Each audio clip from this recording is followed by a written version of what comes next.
지난 제가 한번 설교를 할 때 여러분 혼밥 말씀드린 거 기억나세요? 네, 혼밥에 대해서 이야기를 했더니 반응들이 좀 있으시더라고요. 혼자 식사하는 분에게 찾아가는 분도 계시고 앞에서 다 식사를 마치기까지 자리를 일어나지 않고 이제 함께 그 자리를 지켜주시는 분들도 계시고 어떤 분은 저한테 이렇게 얘기를 하시더라고요. 목사님하고 함께 식사하려고 밑에서 혼자 밥 먹고 있는데 목사님 왜 늦게 내려오셨어요? 그렇게 이제 이야기하시는 분도 계시고요. 여전히 코로나가 우리를 괴롭히고 있는 상황이긴 하지만 일상이 거의 이제 회복된 것처럼 느껴집니다. 여기저기 식당, 카페 가보면 다들 이제 마스크를 벗고 차도 마시고 그리고 음식도 먹으면서 이렇게 이야기하는 모습도 우리가 볼 수가 있고요. 우리 세한교회도 달라진 모습이 있죠. 우리 세한교회 식당도 오픈을 했습니다. 맛은 물론이고 제가 이렇게 준비하시는 분들의 그 섬김을 보면 얼마나 감사한지 몰라요. 토요일부터 일찍 나오셔서 장 다 보시고 그리고 늦은 시간까지 재료 준비하시는 그 모습 보면서 참 감사한 마음이에요. 2부 예배를 마치고 맛있는 냄새를 따라서 이게 식당으로 내려가서 자리를 잡고 이제 아는 분들 얼굴도 만나고 그리고 대화도 하면서 그렇게 밥을 먹으면요, 이게 집밥 먹는 것처럼 마음이 굉장히 편합니다. 오늘 설교 제목이 무엇이죠? 집밥입니다. 집밥. 제가 인터넷으로 이 집밥이 뭔지 한번 정의를 다시 찾아봤어요. 집밥이란 부모의 사랑과 가정의 따뜻함이 담긴 음식이다. 이런 이유로 본인이 직접 만든 음식은 집밥이라 하지 않는다.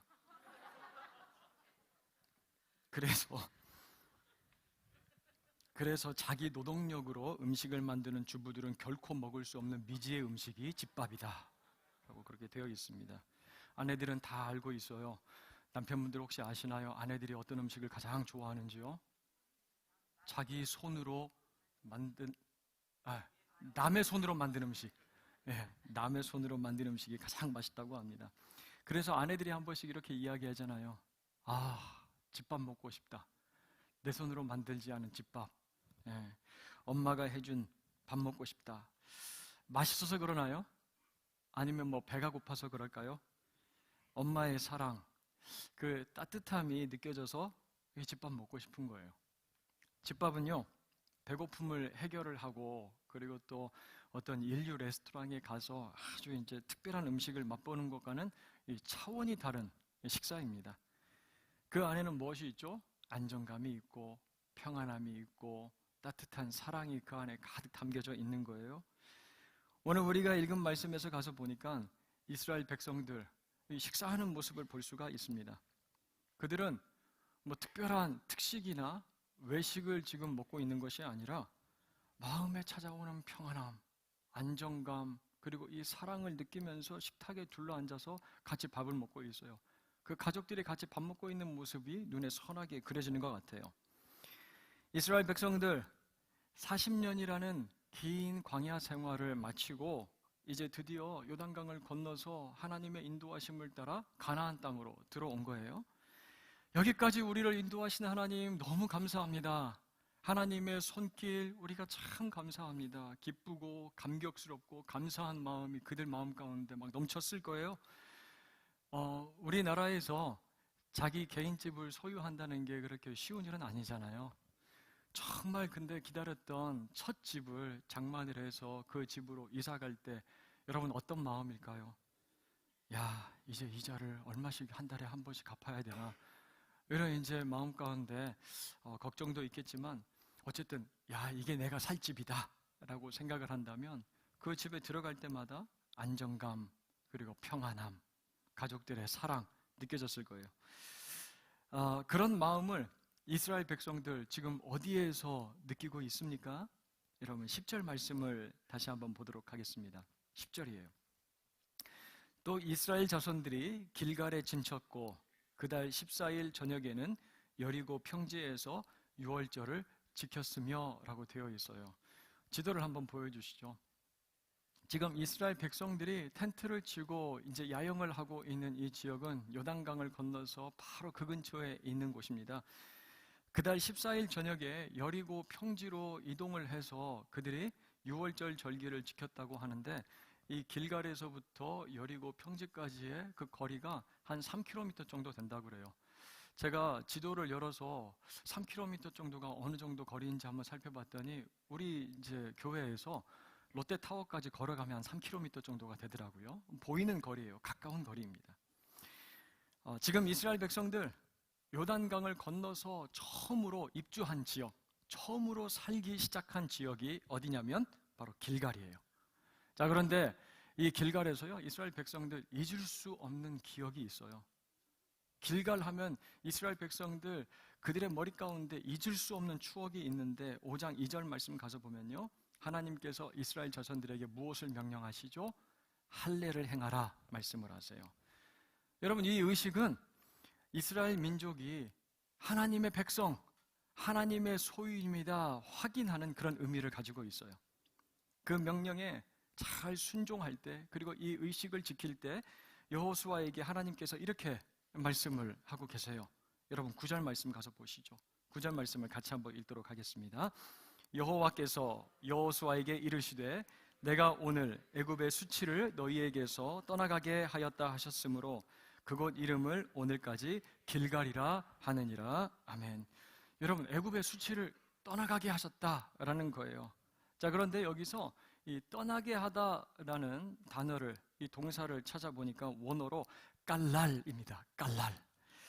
굴러가다, 굴러 떨어지다, 내 손에서 벗어나서 더 이상 나에게 돌아오지 않는다, 그런 의미를 가지고 있어요. 그래서 이곳을 뭐라고 불렀다고요? 길갈이라고 불렀다는 것이죠. 그런데 하나님께서 무엇을 굴러가게 하셨다, 무엇을 떠나가게 하셨다? 애굽의 수치입니다. 애굽의 수치. 여러분, 애굽의 수치를 굴러가게 하셨다라고 하는데 이 애굽의 수치가 무엇일까요, 여러분? 이스라엘 백성들에게는 한 가지 아픈 기억이 있죠. 마음에 이게 상체기로 남아있는 이 기억이 하나가 있습니다. 이집트에서 탈출하고 나서 바로 이 백성들 가나안 땅, 약속의 땅으로 들어갈 수가 있었거든요. 그런데 큰 어려움에 봉착을 하게 됩니다. 불평하는 거예요. 하나님을 반역했습니다. 그 땅을 바라보면서 이 땅은 우리를 삼키는 땅이야. 그 땅에 들어가서 정탐을 해보니까 그곳에 살아가고 있는 사람들과 우리들을 비교해보니까 우리들은 그냥 메뚜기 같아 라고 이야기를 합니다. 그리고 나서 이렇게 얘기를 하는 거예요. 우리를 다 이 광야에서 죽이려고 우리를 애굽 땅에서 탈출시켰는가? 다시 이집트 땅으로 돌아가자 라고 반역을 합니다. 그 사건 때문에 이스라엘 백성들 이제 40년 동안 광야에서 아주 혹독한 훈련을 받게 되는 거예요. 그 방랑하는 기간 동안에 이 이스라엘 민족들, 그 민족을 지켜보고 있는 다른 여러 주변 국가들, 그리고 특별히 이집트, 이렇게 빈정을 대고 조롱했을 거예요. 야, 그 고생하려고 집 나갔니? 야, 송충이는 솔잎을 먹어야지 뭘 먹으려고 나가가지고 그 고생을 하고 있어. 히브리 노예들 아직도 광야에서 뺑뺑 돌면서 고생한다며 그들을 지키시는 하나님은 도대체 뭐 한대니? 자존심 상하는 창피한 이야기가 계속해서 들린 거예요. 40년 동안. 하지만 여러분, 이 긴 광야 여정을 마치고 이들이 가나안 땅 길갈에 들어가서 첫 유월절 그리고 할례를 지킬 때 하나님께서 그들에게 들려준 음성이 무엇이에요? 자, 길갈에 텐트를 쳐요. 아이들이 물어볼 거예요. 아빠, 여기가 이제 우리가 살 곳이에요? 여기까지 하나님이 우리를 인도하셨어요? 그때 대답을 하는 거예요. 그래, 이제 이 땅이 우리가 살아가야 될 땅이야. 이곳이 하나님께서 우리를 인도해 주신, 우리에게 소유하라고 주신 이 땅이야. 이것이 우리가 살아갈 곳이야. 할아버지가 이집트 나올 때 꿈꾸었던 땅이 바로 이 가나안 땅이란다. 그런데 이 땅에 같이 들어오지 못한 모세도 생각이 나고 아버지의 모습도 생각이 나는 거예요. 자, 그런데 이곳에 들어오자마자 하나님께서 이스라엘 백성들에게 어떤 음성을 들려주셨다고요? 너희들은 나의 백성이란다. 너희들은 나의 소유란다. 이제 애굽의 모든 수치가 너희들에게서 다 떠나갔단다. 굴려버렸단다 라고 말씀을 하시는 거예요. 제가 이제 건강 관리를 위해서 아침에 나가서 한 번씩 열심히 뛸 때가 있는데요. 그날 아침에 이제 조깅을 하러 밖에 나갔는데 얼마나 날이 좋아야죠. 막 컨디션이 최고조에 오른 것 같아요. 그래서 제가 평소 때 뛰던 이 속도보다 좀 높여서 뛰어도 괜찮겠다라는 생각이 들었어요. 그래서 막 신나게 뛰는데 그날따라 얼마나 발이 가벼워야죠. 막 열심히 뛰고 있는데 횡단보도를 건너서 딱 하는데 이 횡단보도 끝에 보도블록이 좀 올라와 있는지 거기에 발이 탁 걸려가지고 앞으로 쫙 넘어졌어요. 진짜 이렇게 쫙 넘어졌어요. 대자로 쫙 완전히 뻗은 거죠. 그렇게 넘어지는 순간에 제가 온 힘을 다해서 다리에 꽉 힘을 주면서 막 버티려고 안간힘을 썼거든요. 왜 그랬을까요? 안 다치려고? 아니요, 주위에 사람들이 너무 많아서 너무 창피해서. 여기서 절대로 넘어지면 안 된다. 여기서 넘어지면 너무 창피할 텐데. 안 넘어지려고 막 힘을 쓰는데 쫙 넘어진 거예요. 그래서 바닥에다가 손을 쭉 긁으면서 이게 심하게 다쳤겠다. 아유, 너무 아프다. 진짜 크게 다쳤겠는데? 라고 생각을 하는데 주위에서 저를 바라보면서 이렇게 이야기하는 소리가 들려오는 거예요. 어머, 어떡해. 어머, 저 청년 너무 큰일 났다. 어휴, 다쳤으면 어떡해. 제가 벌떡 일어나서 막 뛰기 시작했습니다. 안 다쳐서요? 창피해서. 너무 창피해. 막 뛰었습니다. 그리고 제가 그 자리로 다시 돌아와서 제가 넘어진 곳 그 돌뿌리를 발로 밟으면서 너만 아니었으면 내가 여기서 창피를 안 당했을 텐데 막 발로 밟았던 게 기억이 나요. 약속의 땅 가나안에서요, 하나님이 지금 이스라엘 백성들에게 주시는 가장 첫 번째 처방전, 가장 중요한 처방전이 바로 이거예요. 수치를 떠나가게 하는 것, 수치 제거입니다. 수치 제거. 이제 너희는 더 이상 부끄러운 사람들이 아니야. 너희들은 이제 더 이상 애굽의 노예로 살아가는 사람들이 아니야. 광야에서 방황하는 무리도 아니라 너희는 나의 자녀, 나의 백성이야. 이제 누구도 너희들을 조롱할 수가 없어. 모든 수치를 굴려버리시는 우리 하나님의 그 은혜, 하나님의 손길을 이스라엘 백성들이 지금 경험하고 있는 거예요. 자, 그리고 10절 말씀을 가서 보세요. 그날 14일 저녁 여리고 평지로 나가서 이스라엘 백성들 어떤 절기를 지키고 있나요? 유월절. 여러분, 이 유월절에는 아주 깊은 의미가 있어요. 어떤 의미인지 잘 알고 계시죠? 그림을 한번 보여주시죠. 이집트에 내려진 마지막 10번째 재앙입니다. 이 10번째 죽음의 재앙, 피할 수 있는 유일한 길이 있었는데 무엇입니까? 그들이 양식으로 먹으려고 잡은 양의 피를 문설주와 지방에다가 바르는 거예요. 그러면 죽음에서 벗어날 수가 있었습니다. 이 사건을 통해서 이스라엘 백성은 이제 이집트에서 탈출할 수 있게 된 거예요. 여러분, 유월절 양은요, 유월절 양의 피로 우리가 죽지 않고 구원받았다. 그리고 애굽의 노예 생활에서 우리가 해방되었다라는 것을 의미하는 절기가 바로 이 유월절이에요. 여기 이 유월절을 어디에서 지켰다고요? 지도를 다시 한번 보여주세요. 네, 길갈에서 얼마 떨어지지 않은 여리고 평지에서 지킨 거예요. 가나안 땅, 그 땅에서 유월절을 지키고 있어요. 성경을 우리가 쭉 읽어보면요, 지금 이스라엘 백성들이 지키고 있는 이 유월절이 오랜 시간 지켜지지 않았다는 것을 알 수가 있어요. 중단된 지 38년 만에 이 유월절을 다시 지키고 맞이하고 있는 거예요. 애굽에서 나와서 시내산에서 유월절 지키고 광야를 뺑뺑 도는 동안 한 번도 유월절을 제대로 지키지를 못했습니다.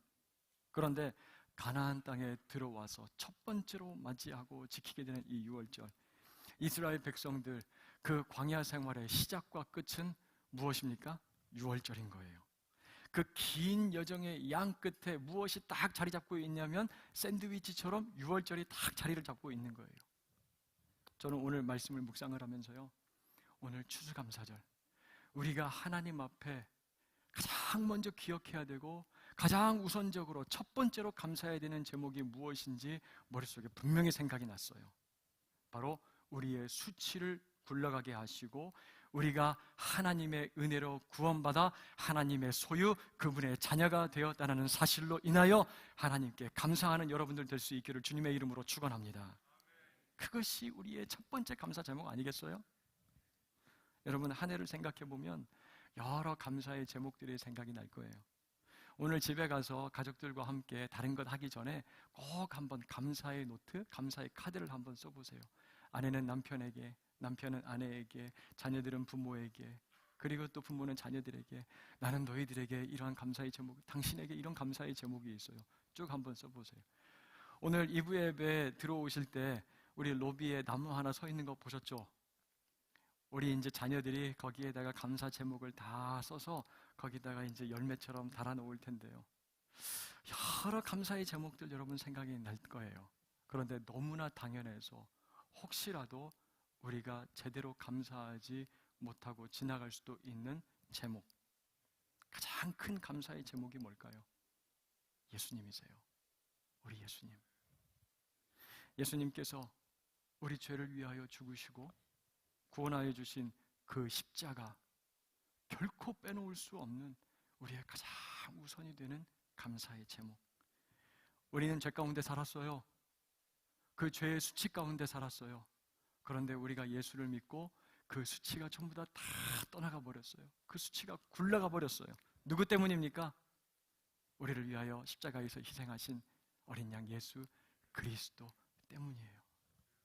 그렇다면요, 오늘 우리가 살아가고 있는 이 땅, 그냥 세상에 우리가 발을 딛고 살아가고 있는 것 같지만 우리가 살아가고 있는 이 땅의 진정한 이름은 무엇입니까? 길갈이에요. 수치가 굴러가 버린 땅이에요. 수치스럽고 힘들었고 죄악으로 인하여 고통스럽고 사는 순간이 참 힘들었어요. 하지만 그 모든 것들이 다 떠나가 버린 길갈. 그리고 예수님을 통하여 구원받은 우리는 매일매일을 어떠한 절기 가운데 살아가고 있는 거예요? 6월절 안에 살아가고 있는 거예요. 6월절 안에서. 이 사실을 기억하며 오늘 추수감사절 우리 하나님 앞에 나를 하나님의 자녀 삼아주신 그 사실로, 내가 6월절 안에 살아가고 있다는 그 사실로 하나님 앞에 감사할 수 있는 저와 여러분들 모두가 되길 주님의 이름으로 다시 한번 축복합니다. 자, 그런가 하면 이스라엘 백성들 이제 이 길갈에서 또 한 가지 아주 새로운 경험, 색다른 경험을 하게 돼요. 자, 그것이 무엇인지 한번 보시면 11절을 여러분 한번 찾아보세요. 11절 말씀을 같이 보도록 하겠습니다. 같이 읽겠습니다. 6월절 이튿날에 그날에 무교병과 볶은 곡식을 먹었더라. 아멘. 6월절 그 절기를 지킨 그 다음 날부터 이제 이스라엘 백성들이 무엇을 먹었다고 하죠? 그 땅의 소산물을 먹었다고 그래요. 그 땅의 소산물. 여기서 이제 그 땅이라고 하는데 영어 성경으로도 가서 보니까 이 정관사 더가 붙어 있어요. The land라고 되어 있어요. 그 땅, 지금 이스라엘 백성들이 야영을 하고 있는 길갈, 그곳입니다. 그들의 수치가 떠나가고 그들이 하나님의 놀라운 은혜를 기억하면서 6월절을 지킨 그 땅, 그 땅의 소산물을 백성들이 지금 먹고 있다는 거예요. 제가 아는 성도님 한 분이 그날따라 너무 얼굴이 해같이 빛나고 막 웃음이 얼굴 가운데 있는 거예요. 이유가 너무 궁금해요. 그래서 성도님에게 그 전에 얼굴에 이렇게 수심이 좀 있고 어두웠었는데 오늘 왜 이렇게 얼굴이 밝고 환하세요? 왜 이렇게 그렇게 웃으세요? 그랬더니 저한테 이렇게 말씀을 하시는 거예요. 우리 아들이 이번에 취직했어요, 목사님. 그러시는 거예요. 취직했잖아요. 직장이 참 구하기 힘들고 어려워서 아들이 참 많이 고생하고 힘들어했는데 참 오랜 시간 기다렸는데 이제 취직을 하게 됐다라는 거예요. 그러면서 저한테 이렇게 말씀을 하시는 거예요. 목사님 어떻게 아셨어요? 제가 이야기도 안 했는데 그 얼굴 보고 제가 모를 수가 있어요? 그렇게 웃고 다니는데 제가 모를 수가 있겠습니까? 이렇게 말씀을 드렸어요. 그 땅에 이 소산물을 먹었다는 것이 이런 표현이에요. 이제 광야 생활을 끝냈다라는 거예요. 여러분 12절 말씀을 다시 한번 보시죠. 12절 말씀 같이 읽겠습니다. 또 그 땅에 소산물을 먹은 다음 날에 만나가 그쳤으니 이스라엘 사람들이 다시는 만나를 얻지 못하였고 그 해에 가나안 땅에 소출을 먹었더라. 아멘. 여러분 그 땅에 소산물을 먹은 그 다음 날 6월절 그 다음 날에 무엇이 그쳤다고 하죠? 만나가 멈췄다라고 합니다. 여러분 만나 하면 어떤 생각이 들으세요? 우리 동네에 있는 우리 김순옥 권사님이 경영하시는 만나 분식점이 생각이 딱 나고요. 그리고 또 만나 하면 광야 생각이 납니다. 정처 없이 떠도는 이 광야 생활 가운데 하루도 빠짐없이 이스라엘 백성들이 매일매일 먹었던 음식이 바로 이 만나예요. 그래서 이스라엘 백성들 광야 하면 만나가 생각나고 만나 하면 광야가 생각이 나는 거예요. 자, 그런데 그 만나가 어떻게 됐다고요? 그쳤습니다. 더 이상 내리질 않는 거예요. 그리고 이제는 그 땅의 소산물을 먹었다라고 되어 있어요. 여러분 생각을 해보면 지금 이 가나안 땅에 들어와 있는 출애굽 2세대들 지금까지 무엇만 먹고 살았습니까? 하나님이 은혜로 공급해 주신 만나만 먹고 산 사람들이에요. 그러다가 이제 처음으로 그 땅의 소산물 먹게 된 거예요. 땅에 뭔가를 심어서 그 땅에서 난 무언가를 지금 먹고 있는 그들 마음 가운데 감격이 있고 기쁨이 있고 막 감사가 넘쳤을 거예요. 그리고 다음날 바깥으로 한번 나가봤어요. 그러더니 뭔가 엄청난 변화가 생긴 거예요. 하루도 빠짐없이 이 땅에 쌓여 있었던 무엇이 눈에 보이질 않는 거예요? 만나가 보이질 않습니다. 만나가 그친 거예요. 이스라엘 백성들 이제 그제서야 실감하는 겁니다. 생생하게 이제 피부에 와 닿는 거예요. 그래, 이제 정말 우리가 하나님께서 약속해 주신 그 가나안 땅에 들어왔나 보구나. 아브라함과 이삭과 야곱 우리 조상들에게 주기로 약속하신 그 땅으로 이제 우리가 다시 돌아왔구나.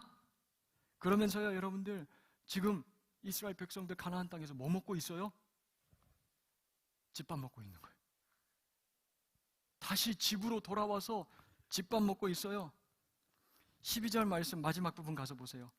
이스라엘 사람들이 다시는 만나를 얻지 못하였고 그 해에 가나안 땅에 소출을 먹었더라 라고 되어 있어요.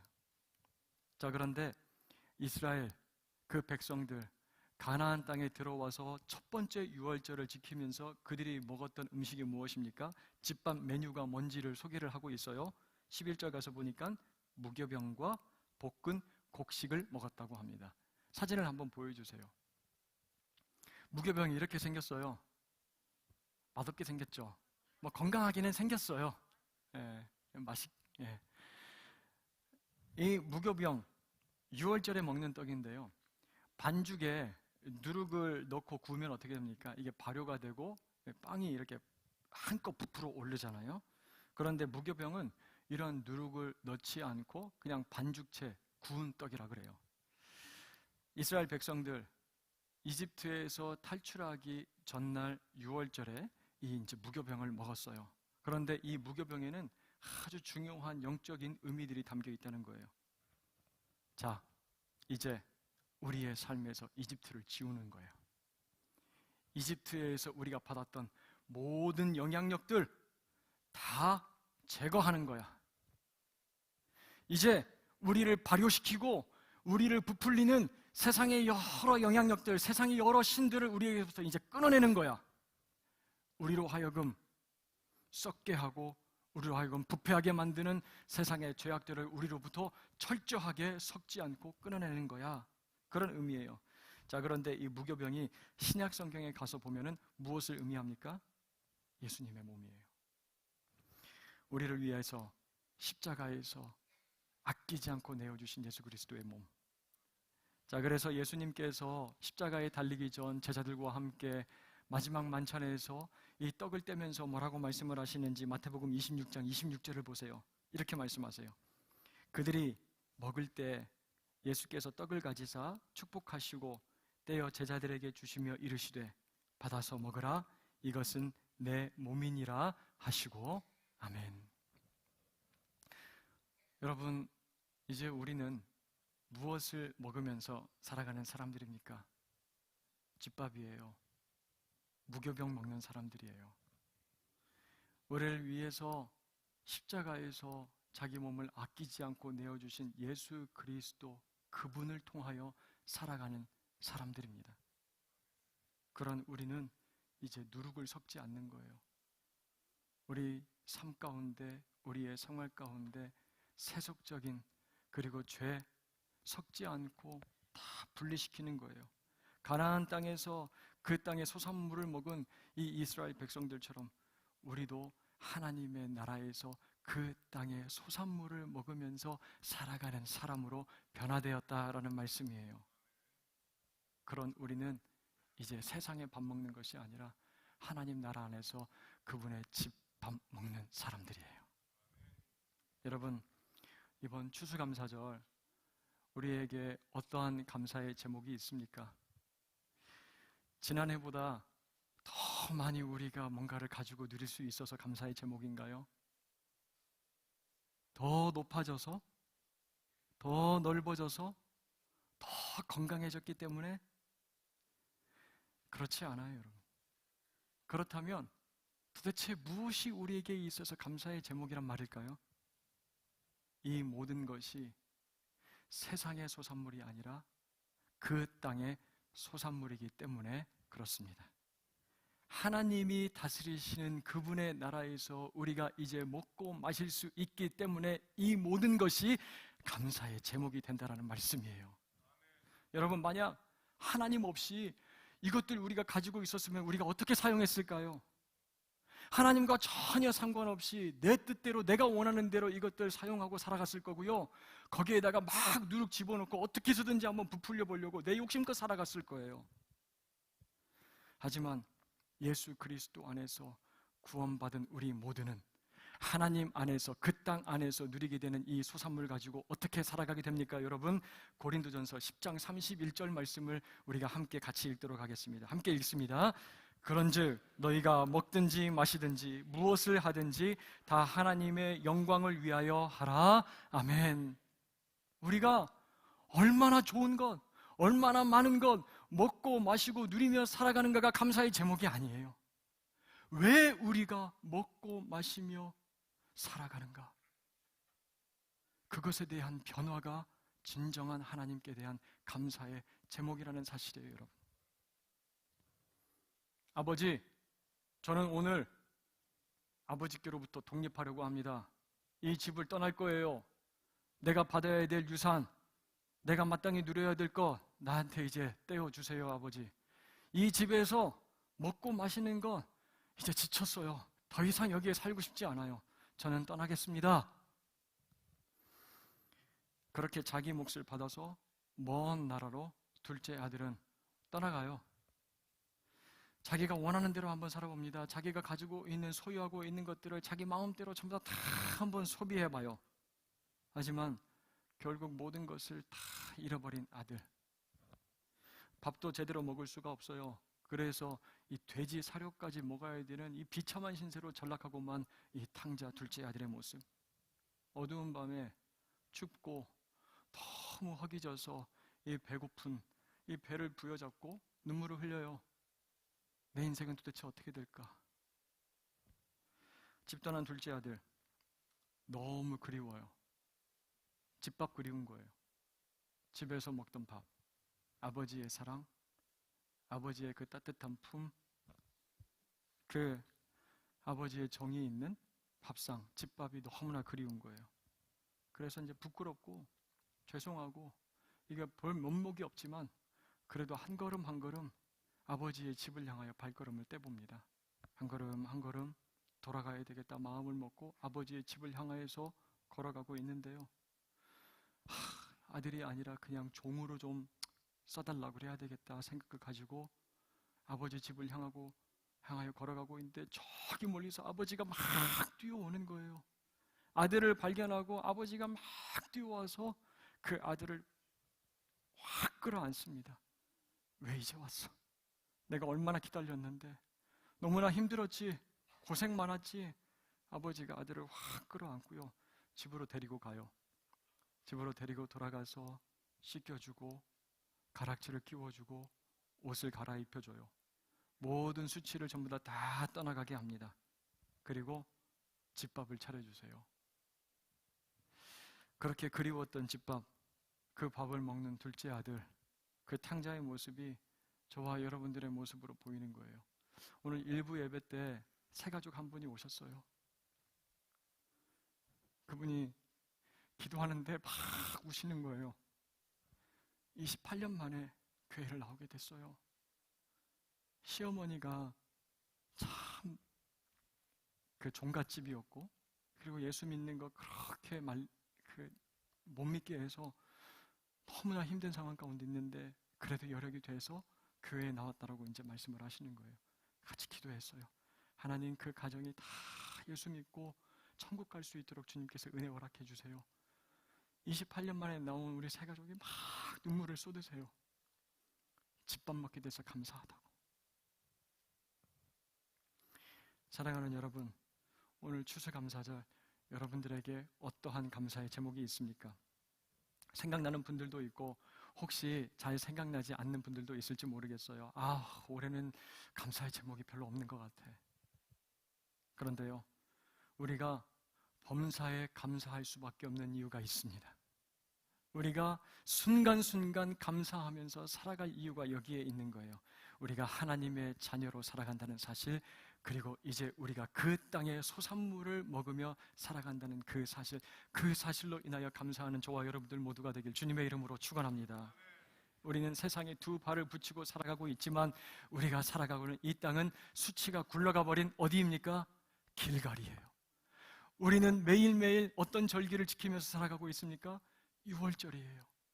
그렇게 하나님의 소유 백성으로 살아가고 있는 우리 모두는요, 이제 나를 위하여, 내가 내 땅에서 거둔 소산물 먹고 살아가는 것이 아니라 내 가진 모든 것들을 통하여 누구의 영광을 위하여 살아가는 거예요?